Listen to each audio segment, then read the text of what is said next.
this is just a fun question on, were there any props from filming that the cast wanted to take that they got to take or that they weren't able to? Yeah, I mean, yes, they do. Normally, they do, but normally the company, the production company doesn't allow them. The platform, Netflix or Paramount or whatever. Normally they don't allow us to give anything. Not even to the showrunner or not to anyone, not even to Alba or no one. I mean, they can choose a very particular thing as a present for the wrap party, but normally they don't allow you because they need to keep it from one season to the other. So you have to be very, very careful how you do the wrap. So you cannot give anything, away. And where are those stored between season 1, season 2? That was the store in Malaga, and we brought it to Madrid for season 2 because we did reuse a lot of things. We did a lot of new things, but we did reuse a lot of the things from the first season. All the weaponry of the nuns, and also we did new weapons, but also all the fighting tools and I don't know, the foam from the floors, the the portal.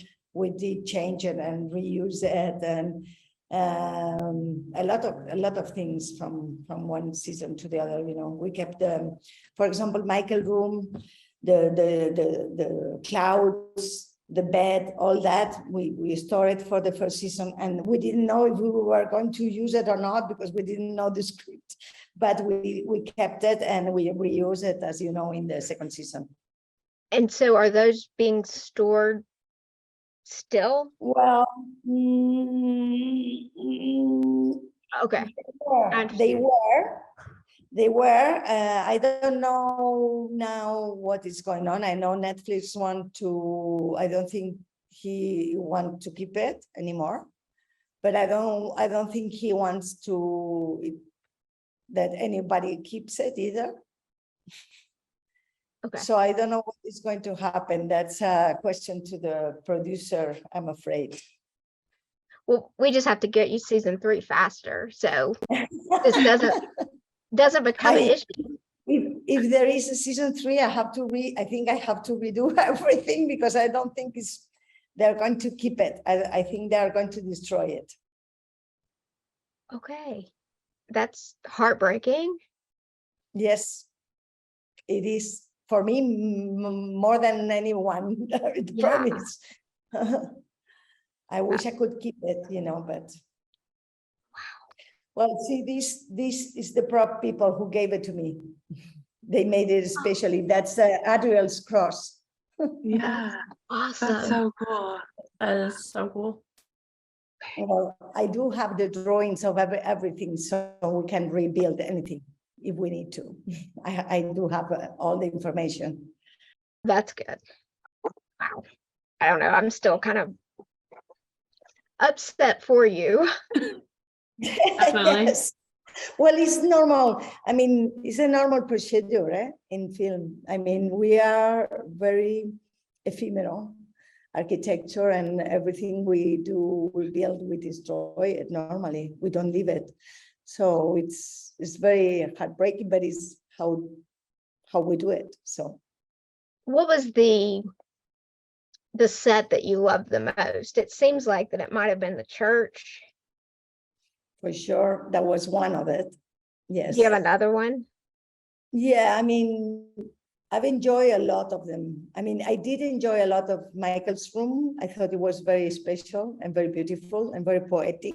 Even if it was for someone sick, but it was very, I think it came out pretty well also. Also, that was, I got the inspiration from also from another piece of engine of windmill, the modern windmills, Yeah. the piece of central. You have with all. So we did started that with that base, and then we developed it until we got his bed.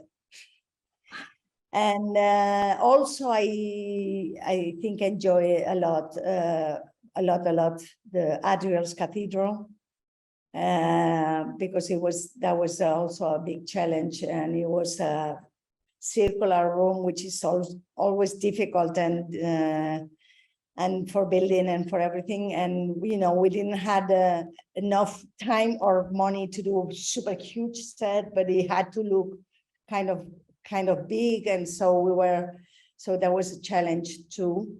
And the underground tunnel, that was one of my favorite for sure too. We did a lot of building there, big building. I mean, it was existing a beautiful location, very beautiful, but we did a lot of building because we had to build all the corridors and all this, so it was very, very nice too. Okay. And which one was the most complex to assemble or design? I think probably the tunnel. The tunnel was on a hill, so that was complex technically, and it was really, really, really high ceilings. So all the building, even we tried that sometimes we just do a piece and then CGA does the rest, VFX builds the rest, so you don't have to build the whole thing. But in this case, because of how it was going to be shot, we had to build it, so it was a high walls and complicated. That was.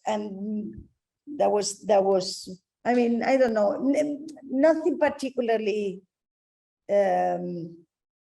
more difficult, or everything was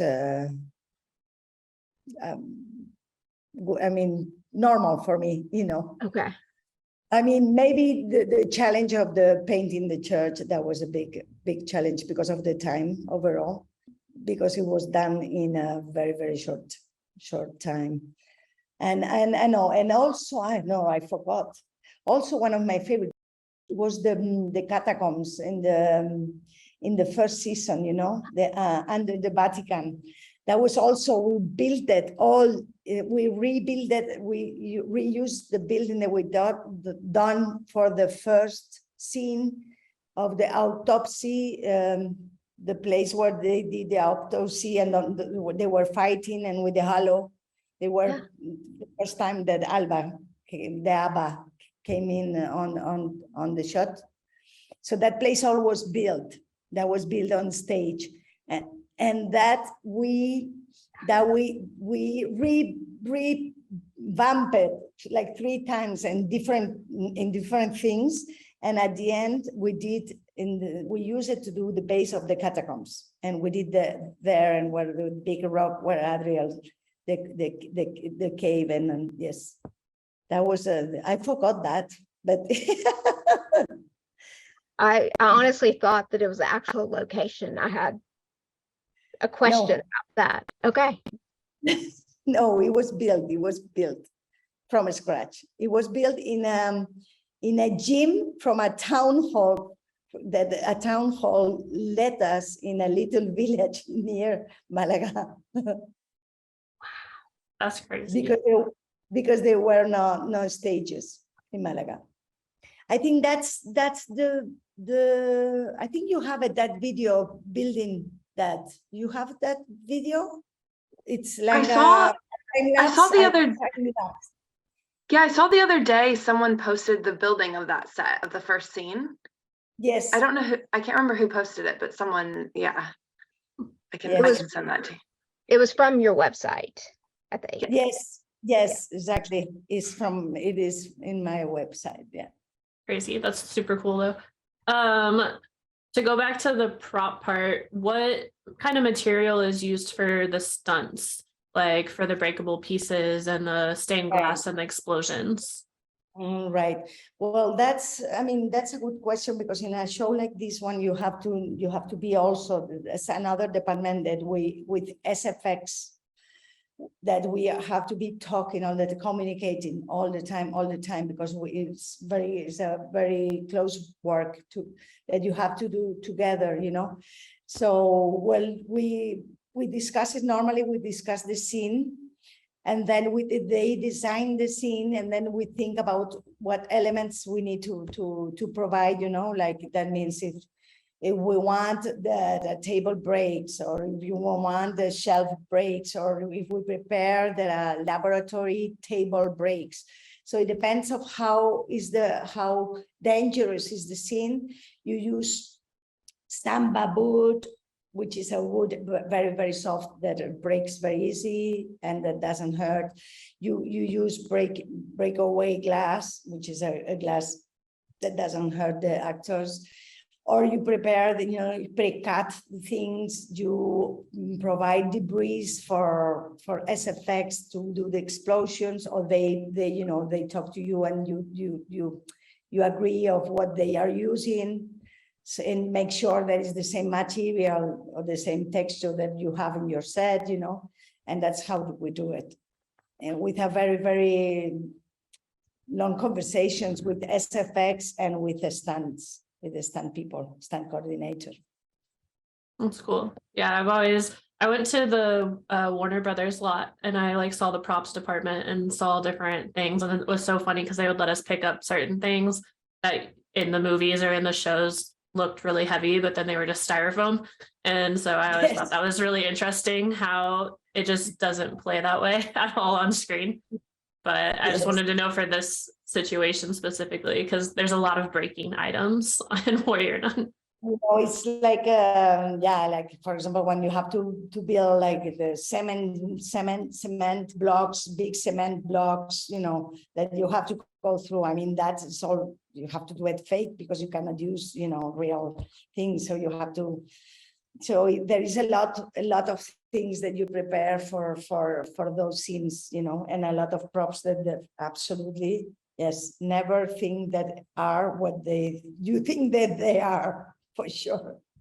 The stunt team said when we interviewed Lee, he said that if he needed the mats for the actors to fall on, he would come to you for that.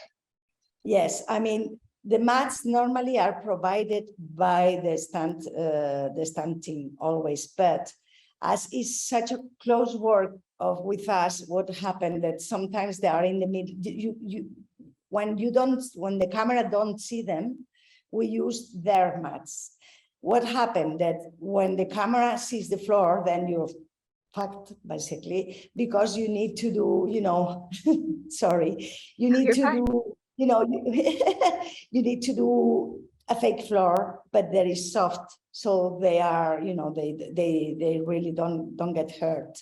So it's again, it's a conversation that we have a lot, you know. So it depends. So I've done huge sets with almost on the floor with a mat from the stands, and painted by our painters, you know, to pretend to be the floor.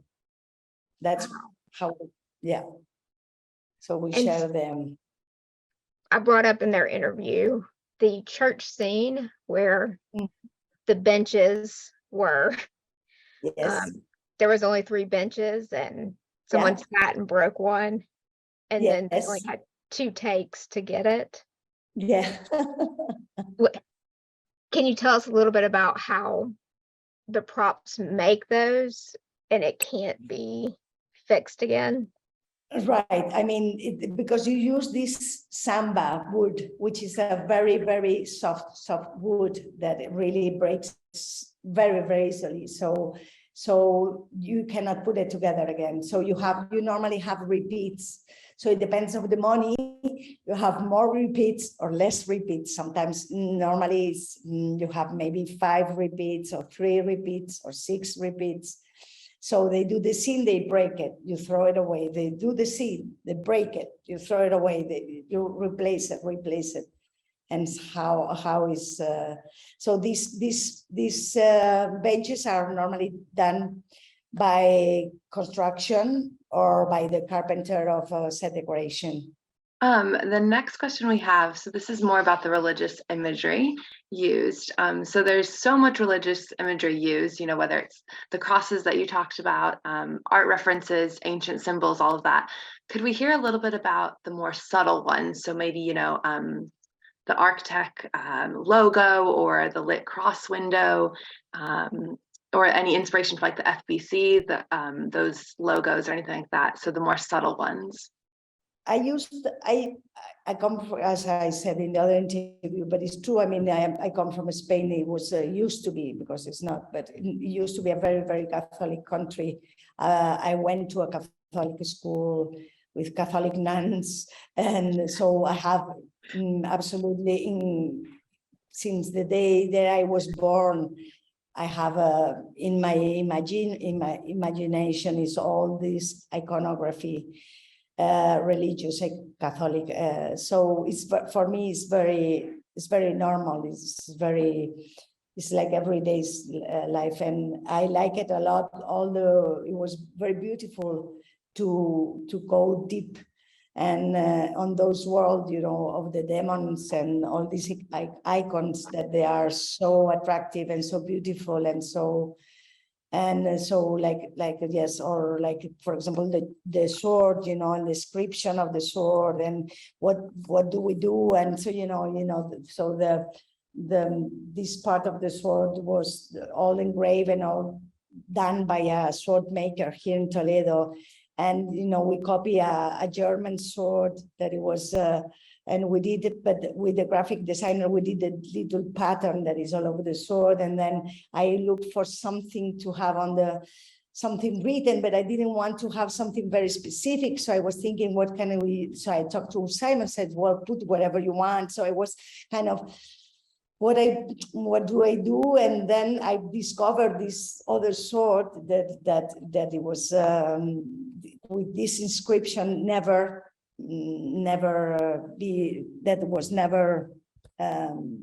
understood, that nobody knew, nobody knows still what is on it, no? And I kind of like it, because I thought it was a mystery again, and that we could use in our mystery, and, you know, it didn't have any clearance problems or, you know, any rights or anything. And so I thought it was very beautiful, and that's why I used it. And I thought that it will work very well. So there is, so all this iconography, I really know. I think I have a very good base on a picture world, you know, painting world, the world of the painter and the history of paint, and so I know it very well, and for me it was I really had a very, very good time doing all these things, like looking all these codices to copy, you know, for the story of the Bible, you know, of the Coptic Bible or the other Bible. And, you know, kind of, I was based my designs. So I was choosing, you know, one codices from the 12th century or the 11th century, and then reconvert to another, you know. And so I was giving it to my illustrator and my graphic designer, saying, you know, I want to do this, and so why don't we take this little scene from these codices from the 11th, 20th century, and then we take this other part, and then we do the story that we want to tell. No, that's what we do, telling stories. That's super cool. I know we talked a little bit about different things, but what would you say is probably the biggest challenge to being a production designer on Warrior Nun specifically? The biggest challenge, I think the biggest challenge was to be able to show a world that was interesting for everyone, you know, that it was not too stiff in one way, like in the religion part, or if it wasn't too, I don't know, or it was too boring, or it was too, so to combine these two universe that I was telling you before, like the religious and ancient and centuries and centuries of history, to combine it with very art tech technology and with this other world that we don't know and that is very uncertain. That was, I think, the biggest challenge for me. Well, you did a great job because it's definitely not boring. We can all attest to that. Thank you very much. Yeah. I guess I just briefly want to say my parents watch the show and they're also Catholic. You know, I went to Catholic high school and stuff, and they just love the imagery in it and just how it's used. And I think that's something really cool about the show is it just has such a wide reach for the audience. Like you can have, you know, parents, my parents' age, who are like, you know, religious watching the show, and then all of us who are watching it and fighting for it. So I think that's such a cool aspect of it. So you did that really well. I guess this is going back to sort of the filming locations and stuff. How did you get permission to film at the museum? And what were some of the rules around that at the Prada Museum? The Prada Museum? Yes. Well, we filmed, that was extremely difficult to get that permit and really expensive too. But really in the Prada Museum, we just filmed one day. Wow. The rest, where the nun is with the crown and all this, that's all made by me in an empty place. It was not a museum. It was just recreated from scratch. So the only thing that was the Prada was the Prada. You see it, there is the big image when they walk on the Prada and you see the Meninas, all that. You see Velázquez, that's all the Prada. But then when you go to the place of where they interact with the Christ, that Christ was made by my sculptor. You know, and the crown, and that is all these box and the glass, and then the nun and all this gallery with where the nun was. All that is it was an empty space. That's insane. That's incredible. Yeah, never guessed that. That's so cool. Can I just shadow you one day? Everything that you do. Wow. I think we're all just so amazed right now. We're just. Yeah. I just want to follow you around while you do your job. It's fine. Well, it's what we do. It's normal. It's normal for us to do it, and it's a beautiful job. I want to talk about some of the popular props that you did talk about, the sword and the book. And you said that you didn't know what the inscription of the sword actually says. No, they discovered this sword in Ireland, I think. I don't know I don't remember if it was or Scotland. And they couldn't, they were studying it, what it says, but they could not really find it out. So it's a language that they could not be read. So that's why I use it, because, you know, they might think that is, let me think, I have it around here in some place. They have it, they said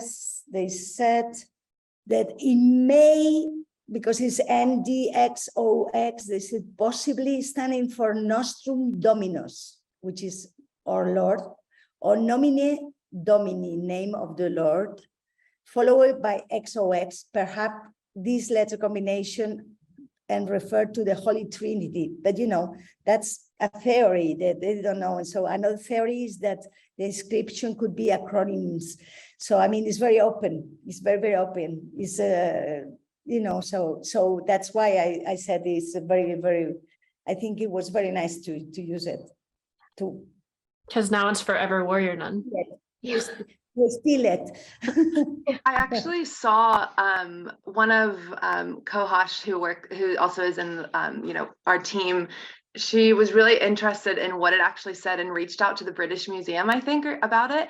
And they were actually like, we don't know, like, this is what we think it is. So Yeah, and they put out a call that was like, if anyone knows, like we're open to telling us, but we don't. It's here's what only we for think. Warrior Nun. It's just Only a for Warrior Warrior Nun thing Nun, now. yes. Because as we didn't know when I designed the sword, we didn't know how the show was going to evolve. So I didn't want to also to be very. Sometimes you have to be very kind of open, and that was an openness that helped me a lot. So that's why I steal it. I said, this is perfect, and take it.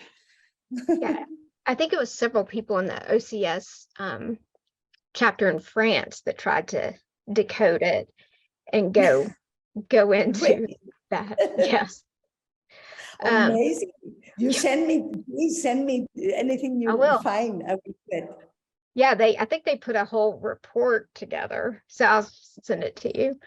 Okay. With the Bible that Yasmin has that you were putting together. Yes. How is that made? Okay.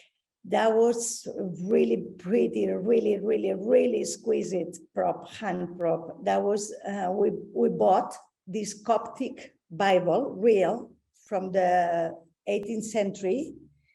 It was beautiful already because it was all beautifully old and was wooden top, broken, but sew it together. And then it had all these pages with this Coptic lettering, but no any drawings or images.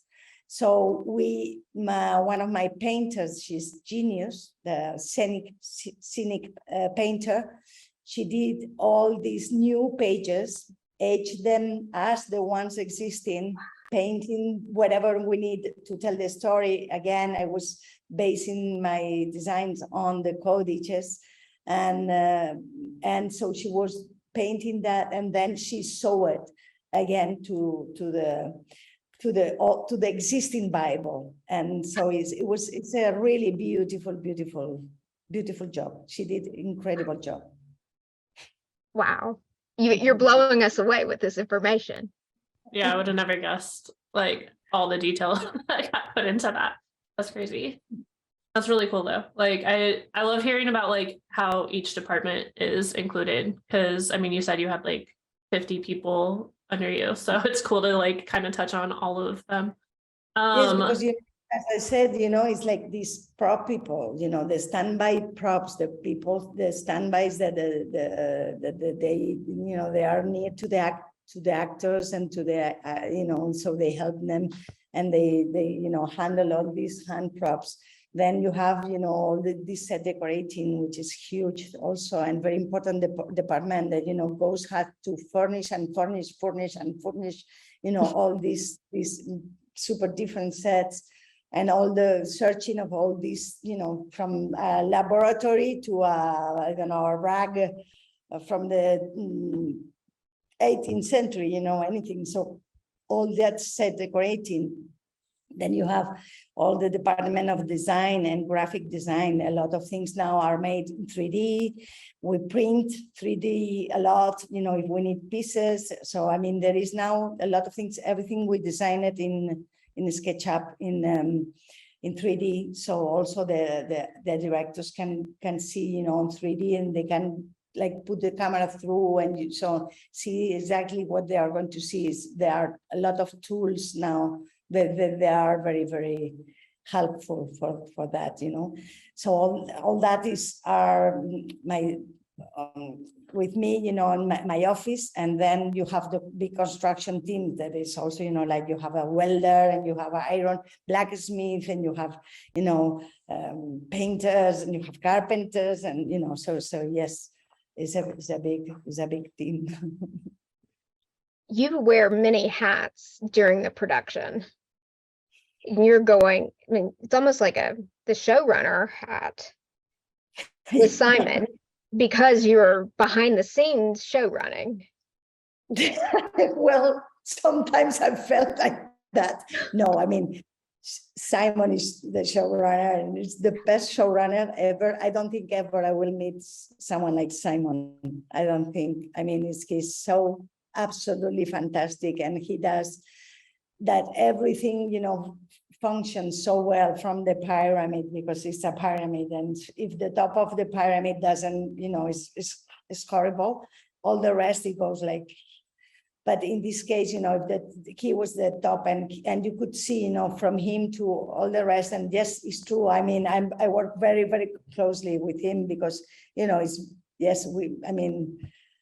it's an important job, and I was very proud of doing it with Simon, of course.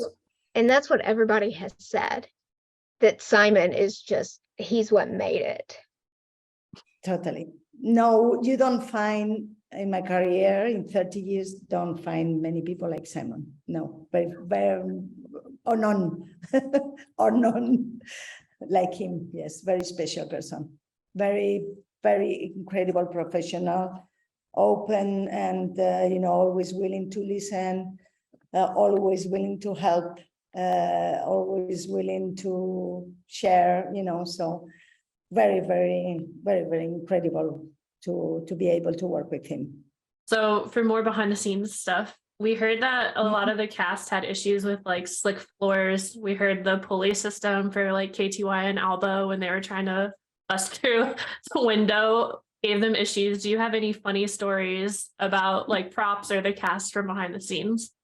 I don't think so. Well, because I'm almost never on set. I'm always on ahead of the crew that is shooting. So at the end, I cross a lot with them, but I don't spend a lot of time with them. So I miss all these day by day little things. I miss them because I'm always doing the next set because it has to be ready when they arrive, when the shooting crew arrives. So we are always ahead. So that's why we are so unknown, because we're never there, with them. But I don't know. I cannot think about. I saw sometimes, it's a million of little things like with the stunts and with all, because they were incredible. All the work they did for stunts. All the girls, they were amazing. They were building them, building up and working so hard and doing all these incredible things by themselves, and it was pretty impressive. You touched on in the last interview about the Spanish Culture Heritage Institute, about getting permission to shoot the exterior. Yes. And that the CEO's daughter was a fan of Warrior Nun. Yes, totally. Can you kind of go into that story? And it was great. I think it will really help us. When I started reading the second season scripts, and they described Adriel Cathedral, and they start. I was starting reading the story of the crown and all that. The script, it was kind of like it had to be kind of a Gothic, or everyone had in their mind like a Gothic kind of cathedral, And it was Spain, I'm sure, always also that's probably. But then, I was thinking like, I don't know, I started thinking on that building that we call it in Spain, we call it the Crown of Thorns. So because of the shape of the building. So I was thinking, I said, I had all the time in my mind this image coming again and again of this building. It was a beautiful building made by a really well-known architect, very crazy. And so I said, why don't we use this building for the Crown of Thorns? Because it's also, it's the meaning and the name and everything, it's like it's calling me, and let's do it. So Simon was like, very like, this woman is going nuts. But at the end, he said, okay, let's do it. So we went there, we scouted, you could shoot, but we had so much action and so many things happening that we understood that, I told them, and I said, well, we can shoot here the exterior and the roof, But then we will have to replicate the interior for all the stands, and that's when I built the interior, the interior of the cathedral for all the action, and when I realized the TV and all this thing. And so, yes, we arrived there, and they were kind of a little like, and suddenly the HOD, I mean, the CEO of the place, she said, no, you know what? No, my daughter told me that she's super fan of Warrior Nun, so she's super happy, and yes, and so yes. So we went there, we shot the exterior, and we shot the roof. I replicate another part of the roof in stage for doing the stands, because they had to do the stand in there, and they couldn't do it on the actual building because they didn't allow us. But yes, it was really nice. So just want to thank that Warrior Nun fan who Yes, told her mom and allowed you guys to use the museum. yes. It's an office, really, it's an office. It's their office, their official building, official building. Okay. The next question we have is actually not about Warrior Nun, about a different project you worked on. We saw that you worked on Still StarCrossed, which was produced by Shonda Rhimes, and all of us are quite big fans. So we were just wondering what it was like. Did you cross paths with her? Did you work with her? How it was? No, it was a great project. I mean, the project was great actually, because I could do. I mean, I love period, and I've done quite a lot of period in my career, and it was a really nice opportunity. She never came to Spain. I think it was the first time she tried to do. I think it was the beginning of, but nobody saw it. So, it was very unsuccessful. And so I think nobody saw it. And I don't think, but it was the beginning of including, all the, all the colors of the skin, it was what now they are doing, every show is doing, because they are including everyone, of all races, of all religions, of all color of skin, of all sexual, but she was very, very, I think she was very pioneer on that, yeah. But just the show didn't work well, and I know she never came to Spain. Not even the showrunner the showrunner came like 2 days. The scripts, they had a lot of problem with the script, so we didn't have the scripts until really, really last minute, and it was very tough for us. Yeah, but It was very fun for me. It was very, very fun again to do cool. The period.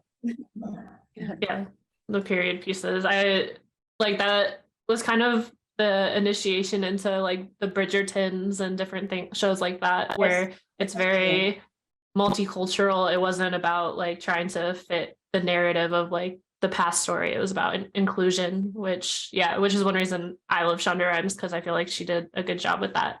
It's unfortunate because I feel like that show, I remember seeing the preview for that show when it first like was on, I think, ABC. And I was excited about it because of that aspect. But to go back to Warrior Nun, when we get our season 3, what's one location or set you would like to have on that? That you have to ask Mr. Simon Barry. I don't know. We have. Yeah, we have. What he said. Basically the same thing. He was like, well, we'll see. It's his favorite like line to us. We'll see. And I'm just like, that's so much better than not, I guess, giving an answer, because there's still hope in a lot of ways.